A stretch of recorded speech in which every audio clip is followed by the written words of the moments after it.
ओवैसी साहब, पवन खेड़ा ने आज कहा है कि ओवैसी साहब को ये देखना चाहिए कि असम में बीजेपी अहम पार्टी है, लेकिन ओवैसी साहब वहां जाकर कांग्रेस पर ही निशाना साध रहे हैं। ये पवन खेड़ा ने कहा है। देखिए, अगर आप थोड़ा हिस्ट्री देख लेंगे आसाम की, आसाम गण परिषद जब बनी थी उस वक्त कितने डिटेंशन में मुसलमान थे,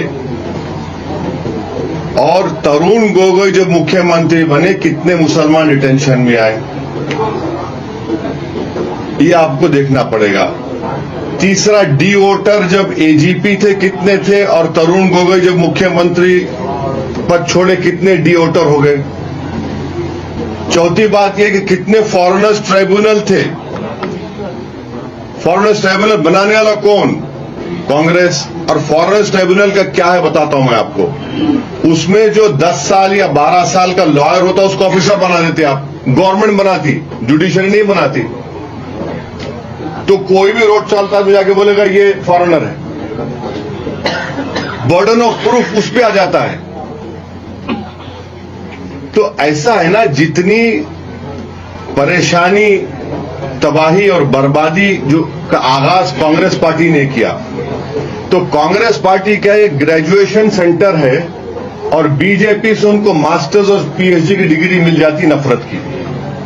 तो जो काम कांग्रेस ने शुरू किया, अच्छा अब ये जो 50,000 मुसलमानों को बेघर किया गया आसाम में, पूछिए कांग्रेस पार्टी से कि लैंड ग्रैबिंग एक्ट का वो मिनिस्टर कौन था? रकीबुल साहब थे, जो आप एमपी हैं डुबरी के। वही कानून का इस्तेमाल हो रहा है अभी।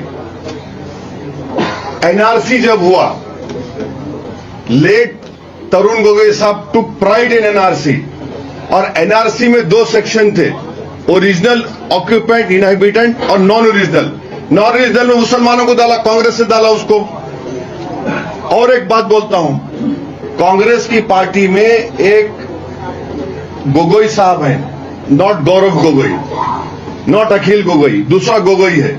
जब एनआरसी की लिस्ट आई थी, उस शख्स ने मुसलमानों के 20 लाख नामों को डाला कि ये सिटीजन नहीं है, वो कांग्रेस का अलाइज है अभी। वो जानते नहीं है ना हिस्ट्री को, जानकर भी अगर खामोश होना चाह रहे तो उसका इलाज मेरे पास नहीं है।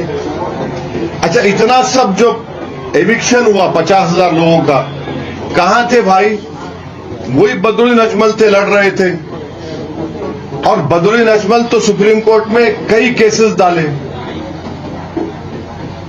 आज भी केसेस चल रहे हैं। तो ये चीज है जो उनको एक्सेप्ट करना पड़ेगा।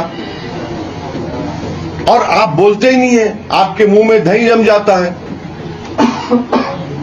तो इसलिए आपके सवाल का जवाब ही है। आप चेक कर सकते, जितना मैं बोला हूं आप चेक कर लीजिए, आपको सच्चाई मालूम हो जाएगी।